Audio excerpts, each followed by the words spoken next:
If you have your Bibles, we're going to hit a couple verses right up front here as we kind of start this rotation of midweek. As promised, we're going to deal with the question tonight and then over the next few weeks. Is Jesus a Democrat, an independent, or a Republican? So we're going to go Galatians 2:20 first, and then follow it up with John 14:23, and then Romans 8:10. So if any of those sound good to you, find them. Galatians 2:20, John 14:23, Romans 8:10. And we will kind of kick off and use that to kind of jump off and get started in. And we'll pray for Jim and Roseanne.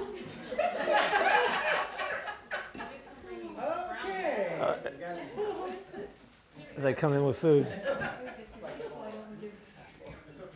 All right, in case you don't know, right now, culturally, this is a political season.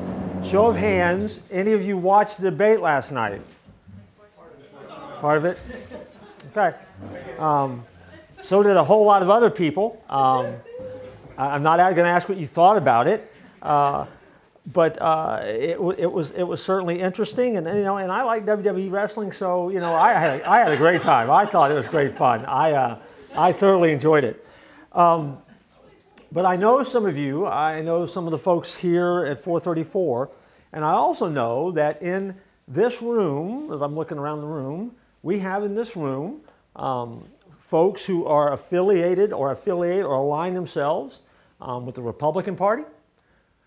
There are folks in this room who are independents, and there are folks in this room who are Democrats. And yet we're all in this same room together. Go figure. And not only are we in the same room, but we're fairly civil to each other most of the time. And that kind of flies opposite of what we often see if we talk about politics or hear people talk about politics. But politics is certainly a divisive subject in our culture today, especially. Heck, we pick our news channels based on your politics. So when you look for news anymore, you decide, first of all, what you are, then what news channel is going to line up with what you want to hear or the news you want to hear, and then that's what you watch. And you don't watch the other ones. And then not only do you not watch the other ones, you mock the other ones. And you don't give them any validity. And so we live in a world that has allowed politics, in this culture especially, to be a little crazy. And so the answer is then, then is Jesus a Democrat? Is he independent? Is he Republican? What is he? And the answer, believe it or not, is found in God's Word. I bet you didn't know that. But indeed it is. And so let me tell you what we're going to do in the next couple of weeks. We're going to talk tonight about what Jesus would be, but then we're going to talk about our responsibility as followers into how we vote. Now, what I'm not going to do is tell you how to vote for two reasons. One, I don't care how you vote. Well, I do care, but I do want you to vote. Two, if I tell you how to vote, that's illegal. And then we have now broken a federal law if I tell you how to vote. And why do you care what I would say about voting? So I'm not any more qualified than you are to have an opinion on this. But we are going to talk about the importance of what we think, how we do it, and the ramifications of it. And I think, one, you're going to enjoy it. But I think the other piece that we're going to really hammer on pretty good is the fact that it's not as silly as you think it is. And even though there seems to be like a really silly season right now, and a lot of times it's really easy just to go, I don't care, I'm over that trash. That is a very dangerous place to be. And we'll illustrate that for you and to kind of tell you why. And so, because we do have a voice in the public square, and there is responsibility that we have as followers, we have to take that seriously. And so, somebody read Galatians 2:24 it's out loud, if you wouldn't mind. I have been crucified with Christ, and I no longer live, but Christ lives in me.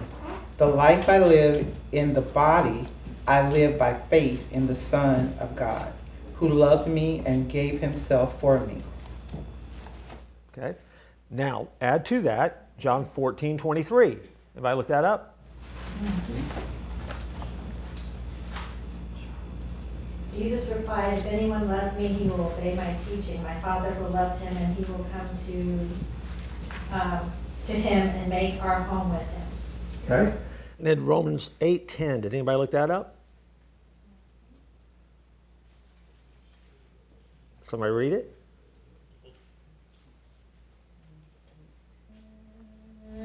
If Christ is in you, though the body is dead because of sin, yet the spirit is alive because of righteousness. Okay. Those three verses have a theme that starts running through them that answers with an exclamation point the question, is Jesus a Democrat, an independent, or Republican? And so if you're a note taker, here's the answer. I promised I would answer it in the first 5 minutes. The answer is yes. Yes. Definitively, yes. Now that may be very unsatisfying for some of you. Tough noogies. But let me tell you why. Galatians 2:20 said this way, I've been crucified with Christ. It's no longer I who live, but Christ lives in me. If you drop down to John 14:23, if anyone loves him, keep my word, my Father will love him, and he will come to him and make our home with him.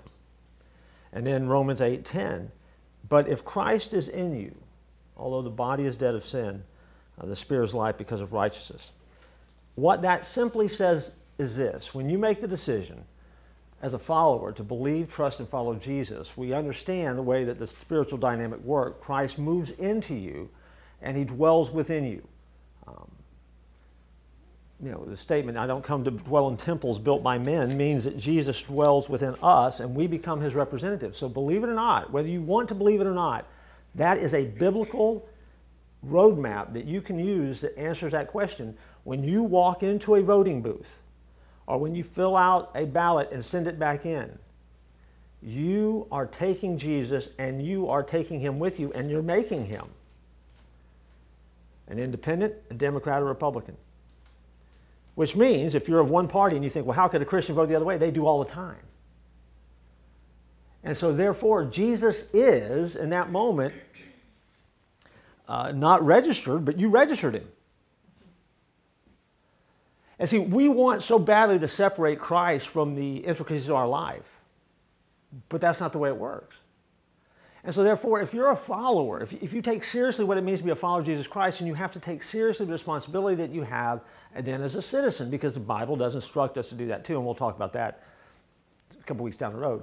But for us then, that means that on, in whatever it is, 38 days, 34 days, however many days it is from now, I don't even know I don't know how many days it is, when people begin walking into a voting booth, they will do it here or wherever they're at, you carry Jesus in, and when you're casting a vote as a representative of Christ, you are casting a vote for Christ in that moment.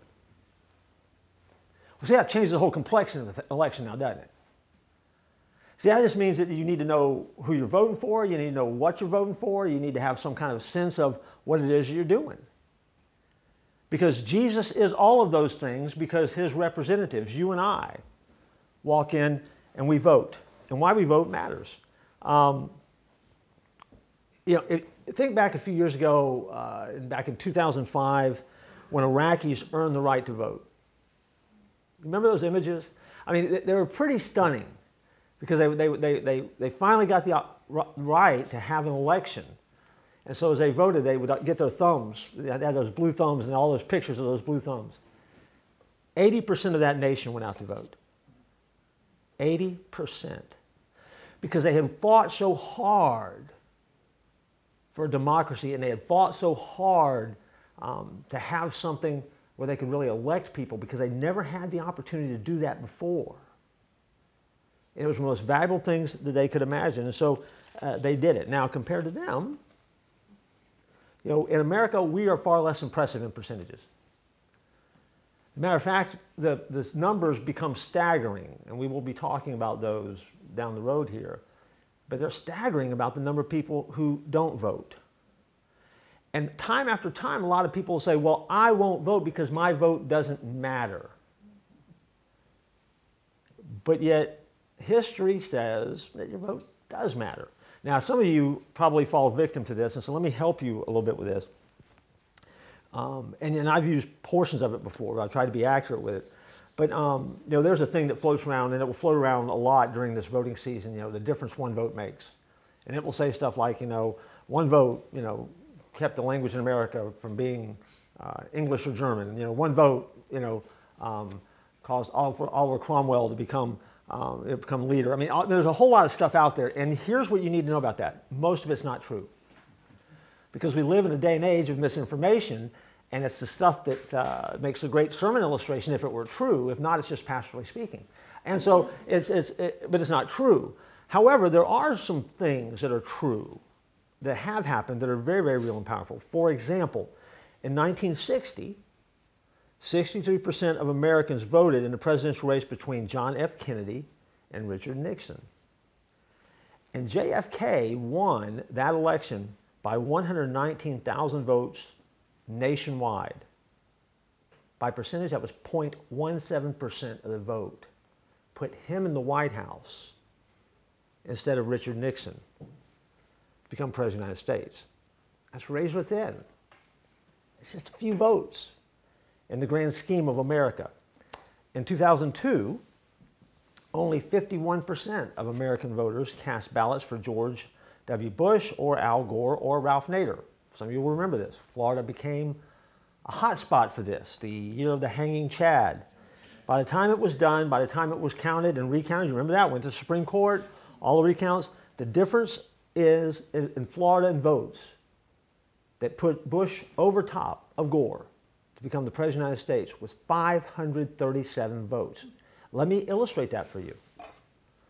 That means that you could put the people that elected Bush President of the United States on a jumbo jet airplane. See, it's not that many. So everyone matters, everyone counts. And you can say, well, you know, but my state or district doesn't vote the way I would vote. My vote doesn't make a difference. Well, nah, don't be so sure, because it's not just big flashy races that do it. Matter of fact, Democrat Marcus Morton discovered in 1839 that he was going to be governor of Massachusetts because when they kept recounting the votes, he finally won by one vote. One vote. And he earned the nickname Landslide because of it. Charles Smith beat D'Alva Alexander for the U.S. House seat from New York by a single vote a few years later in 1910. In 1994, the race for the seat in Wyoming's House of Representatives got as close as possible when Randall Luthi and Larry Call received exactly the same number of votes. After 5 recounts, they still had the same number of votes. And so this is how they handle it in Wyoming, just so you know. If you're a Longmire fan, you'll appreciate this. The governor came in, took off his cowboy hat, put both their names on a ping pong ball, held it up like this, somebody drew out the name, that's who became the winner. And as a result, Luthi was the winner because his name came out of the ping pong ball, out of the governor's cowboy hat. That's how they do it in Wyoming, where Walt Longmire lives. But take, for example, something a little bit different. We vote for people that supposedly do a job for us, one way or the other. Now, if you were listening to the debate, or you watched part of the debate the other night, you know, one of the items that came up, and one of the items that continues to come up, is health care. And so right now we have a president who has been working on health care, and then we had the previous president who worked on health care. But after decades of talking about that, President Obama actually was the one who put together what we know today as Obamacare, or the Affordable Health Care Act. You know, it passed by 7 votes. See, all the fighting the other night over health care came about as a result of 7 votes that implemented it. Those 7 votes, of course, were cast by people that were elected by folks just like us. And so, at the end of the day, democracy really is the system that we get to live in.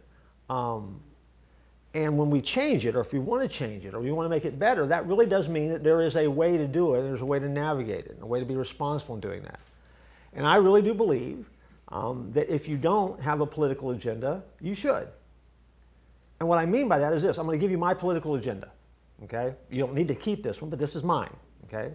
I'll tell you how my agenda works. It's simply this. I believe that a country that doesn't believe in its founding ideals will not prosper and will not survive. And so as a result of that, I want America's current and future leaders to embrace and live up to the American core principles, the Judeo-Christian principles that our founding fathers found America on and wrote into the Constitution. I also want the public to hold these leaders accountable for doing that job. And that's you and I. And I pray that the people who follow God, Christ followers like you and I, will put our politics under the lordship of Christ, like we do everything else in our life. And that's my agenda. It doesn't have anything to do with being a Republican or Democrat or independent. That is my agenda. That is what I believe is non-negotiable. It is biblical. It is what we need to do. It doesn't have anything to do with how you'll vote or how I'll vote. It doesn't have anything to do with your favorite candidate or my favorite candidate. It has nothing to do with whose sign you have in your yard or don't have in your yard. Because to me, politics, from an observation point, I was laughing, but I was kidding a little bit, but not really. I laughed out loud during the debate last night. I had people saying this when I was heartbroken over it, and did you watch last night? It was so terrible. I'm like, it was exactly what I expected. I couldn't wait for it to come on.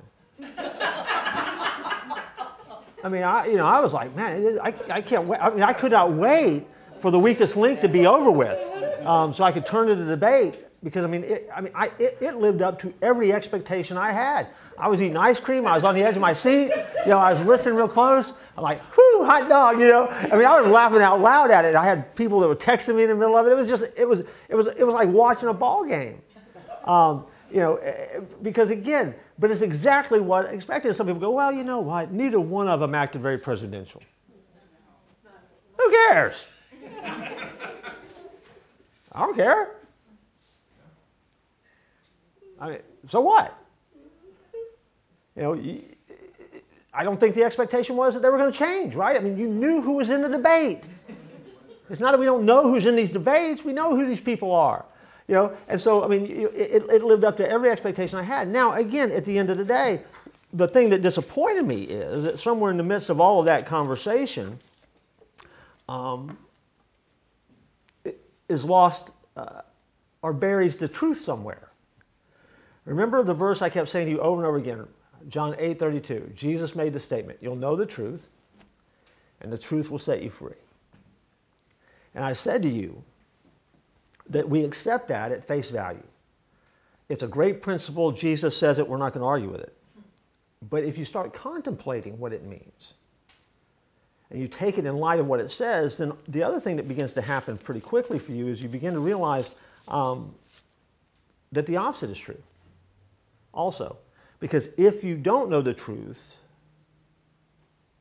then in its absence, you'll live in bondage. And so while it was great sport to watch the debate last night, the one thing that's somewhere lost in all that muddle is that if you wanted the truth last night, you were watching the wrong show. And if you want to know the truth about what these guys stand for or don't stand for, or what candidate believes this and what candidate believes this, you probably don't need to be watching TV news either. But you do need to know the truth. And you've got to know the truth because if not, you will be captured in bondage by those that want to tell you what the truth is. And truth's important. It's something to strive for. I remember as a kid, and this dates me a little bit, but I remember as a kid watching Richard Nixon resign as President of the United States and hearing what a disgrace it was and how bad it was. And as a kid, it didn't mean anything to me. I didn't understand the bigness of what that meant. I didn't understand what had happened. I just remember him showing up at Disney saying, I'm not a crook. And so, I remember those kind of things. But ultimately what happened was we had a nation in turmoil, not because of what he did, but because he lied about it. See, if you go back and really look at what happened, if you look at the past honestly, what got Richard Nixon in trouble was he lied about it. Not what he did, the fact that he had lied about it, that there was a cover-up. And all those rats that he surrounded himself with, they all started to jump ship when the pressure was on, and they did. And you say, yeah, and so where was God in the middle of that? God was in the middle of giving us Chuck Colson. And you know who Chuck Colson was? He was just starting the International Prison Ministry. Colson was Nixon's advisor who went to prison. and came out as one of the strongest voices about what it means to have a worldview, and one of the strongest evangelical voices that came out of the 70s of any voice we ever had. And so when you start connecting the dots, and he said the very same thing. Had it not been for Nixon's fall, he never would have discovered Christ and never would have had that ministry that now takes place in prisons all across America. But Nixon got in trouble, and notice I'm picking on somebody who's not running right now because he's dead, because he lied about it. Oh, what he did was wrong. He lied about it.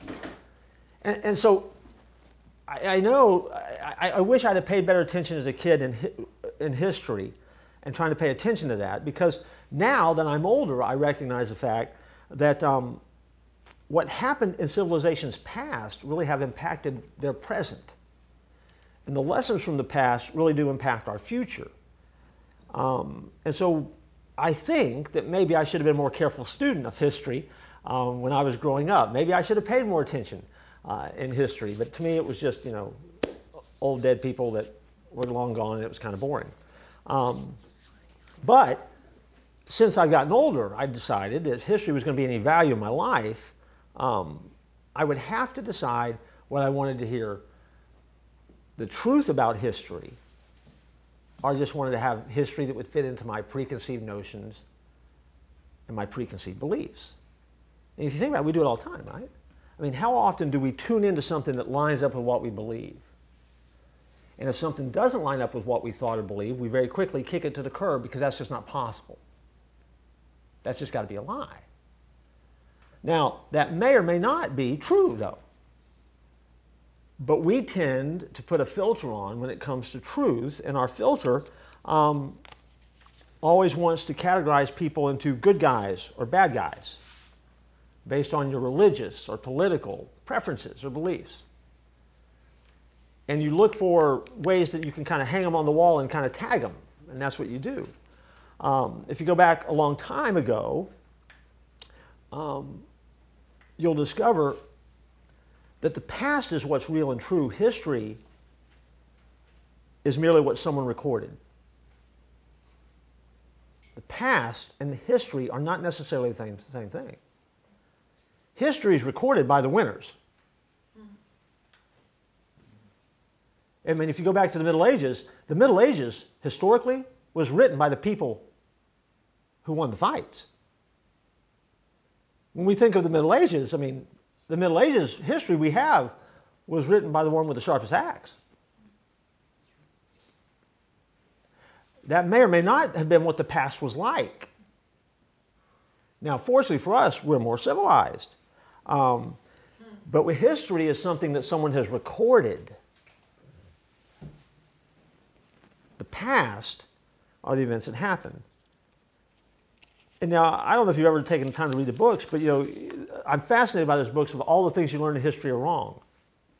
And I love reading those kind of books to see, okay, I always believed this. What is this? Then they find out that the guy who wrote all you believed is wrong, he's wrong too. I mean, and fortunately, as time has gone by, information is more readily available to us. And so now, in 2020, we even have more of a responsibility to be better, to be able to cut through the garbage to find out what the past really did hold, as opposed to what someone has historically done. Because now it's not about who has the sharpest axe. And so, if you continue to study world history, you begin to discover a lot of things. And what you begin to find now is we have eyewitness accounts, documents that you can find, and things like that. But everyone has their own view. Case in point, you ever seen a traffic accident? You ever read 4 people's statements over the same traffic accident? Ask any police officer in the room. 4 people saw the same thing and they come up with 4 different stories of what happened. Well, how does that happen? Well, again, they saw what they wanted to see. They recorded it the way they wanted to in their memory banks. And so that's what they told. That's the story they told. And so for us, I mean, we watch history, we look at history, and we try to decide how does that impact us and what lessons do we need to learn and how do we kind of process that. And so A few years ago, I read a book. I know some of you read it as well. And it asked a question that just intrigued the fool out of me, so much so that I actually got the book on CD, and I've listened to it a number of times. And it was a book that asked this one question: how do you kill 11 million people? I mean, with a title like that, you have to look at the book, right? I mean, how do you kill 11 million people? And so, you know, when you pick up a book like that and you look at the cover, you know that what's going to happen is you start reading the pages. You're going to either hear something that really is going to bother you and eat you from the core inside out, or it's going to challenge you, or perhaps the author was joking. That's not what he's going to write about. But it's a real question, right? How do you kill 11 million people? Most of us, we can't even get our minds around that. 11 million is a number so large that when you add people to it, it almost becomes impossible to take that number seriously. That couldn't happen, right? So why 11 million? What makes that number significant? Well, there's no significance about 11 million. What is significant is 11,283,000. That's the real number he's talking about, because that's the number of people who were killed by Adolf Hitler between the years of 1933 and 1945. Incidentally, that is only the institutional killing that was done. That number of 11,283,000 does not include the 5,200,000 German citizens and military that died in the war. It doesn't include the 28,736,000 Europeans killed during World War II as a result of Hitler's global march. That number's huge. Because, and that is a number that has happened in some of our lifetimes. That's not ancient history now. That number is staggering, but it could be anywhere else. We could have used the same number the Cambodians put to death by their own government between 1975 and 1979. The Cambodians killed 3 million of their people out of 8 million. Nearly half the nation executed by the Cambodian government. We could have used the figure of 61,911,000. That's the number of people who were murdered by the government of the Soviet Union, by their own records, between the years of 1917 and 1987. But only 54 million of them were the men, women, and children that were put to death by the Communist Party that were actually Soviet citizens. The rest were just casualties of people who were in the wrong place at the wrong time, somehow associated and decided or determined to be an enemy of the Soviet Republic. During World War I, the highest leadership of the Council of Turkey's Young Turk government decided to exterminate every Armenian in the country, whether the soldier was fighting on the front lines or whether the woman was pregnant. The government institutionally killed their own famous scholars, religious leaders, and their own children. 2 million of them. So we could use that number. How do you kill 2 million people? In fact, during our world's last 100 years, you can choose from a lot of different figures worldwide. 3 million people dead in North Korea, more than 1 million in Mexico, Pakistan, and the Baltic states. The choices and the number of dead that are killed are staggering. They're not little numbers. And so you could pick any of them and ask the same question that I was just asked, or that I just asked you, but let's focus on the well-known to us. Let's focus on that 11 million number, because that is the number of folks that we can tie back to deaths exterminated by the Nazi regime. So, what does that have to do with today? Well, let me tell you. When you hear the story of how it happened, and if you're a history buff, you probably know the story, but maybe you don't know the story. But when you hear the story, it begins to dawn on you how quickly and how easily not taking responsibility and not taking seriously your role as a citizen has huge implications. You plan on voting yet? Because see, we have a responsibility to step up and have our voices count and be heard. Because we actually take Jesus into the voting booth with us. And we determine whether he's going to be an independent, a Democrat, or a Republican. And so, the answer, though, to the question is important. How do you kill 11 million people? The method doesn't matter. Okay, I mean, we're good at killing folks.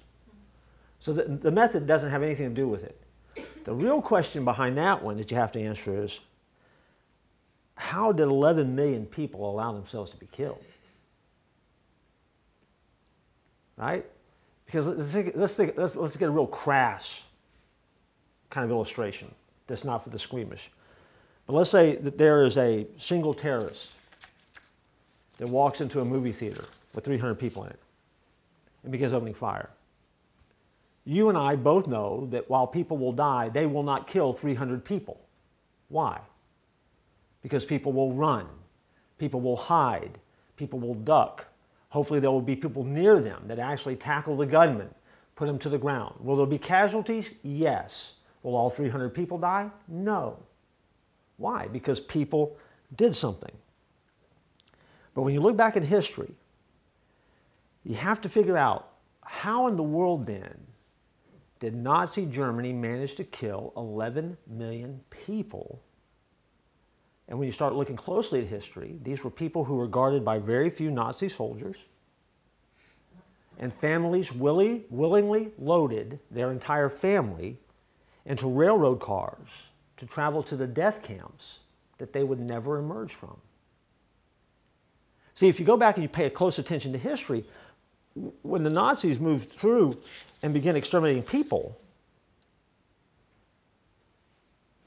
they didn't just shoot them in the street. They willingly stepped onto the train cars that would take them to the places where they would die. And so let me give you the answer to the question he asked. How do you kill 11 million people? Here's the answer. Lie to them. Lie to them.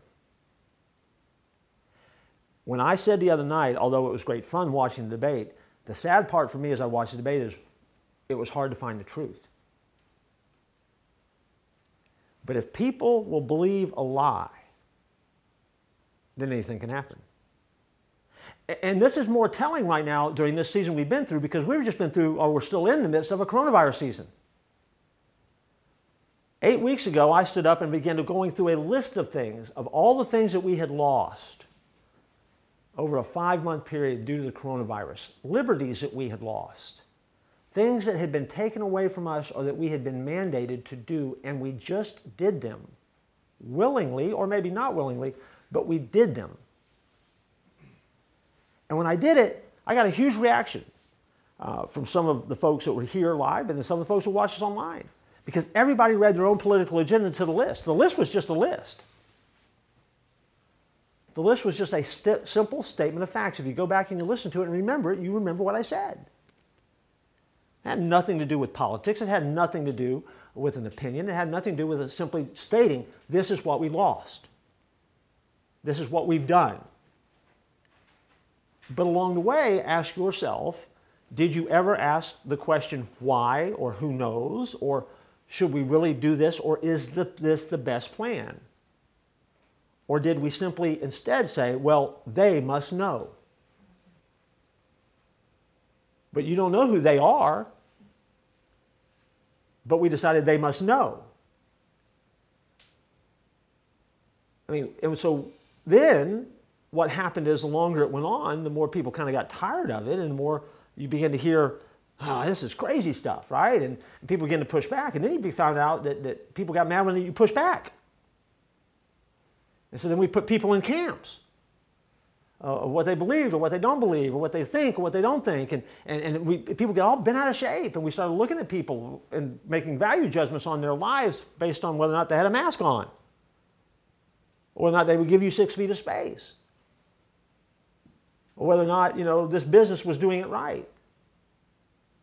But see, at the end of the day, we go back and think about it, you really still to this day don't know what was a lie and what wasn't. Because my take on what the CDC is doing or has done is they're making it up as they go. I'm going to give them a lot of credit for the fact that they're dealing with something that they haven't had to deal with this way. I'll give them a pass on that. I think they're finding out real time. But see, we're also living at real time. And so we understand what it's like to be told what to do because it was the best thing for us. Well, believe it or not, that's how the Nazis managed to kill 11 million people. Don't believe me? I can convince you. According to testimony provided under oath by witnesses at the Nuremberg trials, the act of transporting the Jews to death camps posed a particular challenge. Because let's be honest, how do you get people step on a train to go die? And so, Adolf Eichmann was known as the master. He was under an order written in 1941 to implement what they called the final solution. So he went about the task as if he were the president of a CEO. He set ambitious goals, he recruited enthusiastic staff, and he monitored the progress, and he charted what worked and what didn't work, and he changed the policy as it went. Because he had one goal. His goal was to eliminate the Jews. And so, if you met your quotas, success was rewarded. Failure was punished. And so he set up what was an intricate web of lies to accomplish what he wanted to do. And it was very much on purpose. First, as barbed wire fences were erected encircling entire neighborhoods, Eichmann or his representatives met with Jewish leaders of those communities to assure them that the physical restrictions that were being put on them and their community, which later became known as ghettos, were only temporary and they were necessary because of the war going on around them. There was an enemy that was threatening them. And so this is where they needed to live. And as long as they would cooperate, no harm would come to them if they stayed inside the fence. Let that settle in for a minute. Second, bribes were taken from the Jews in order to promise better living conditions. And they took these bribes willingly because the bribes convinced the Jews that the situation was indeed temporary. Their line of thinking was, well, why would the Nazis take my money to give me a break or a better living condition if they were just coming back and steal it later? They really are trying to help me. But that was part two of the plan. We'll take bribes, we can be bought, because we want them to think that we're on their side.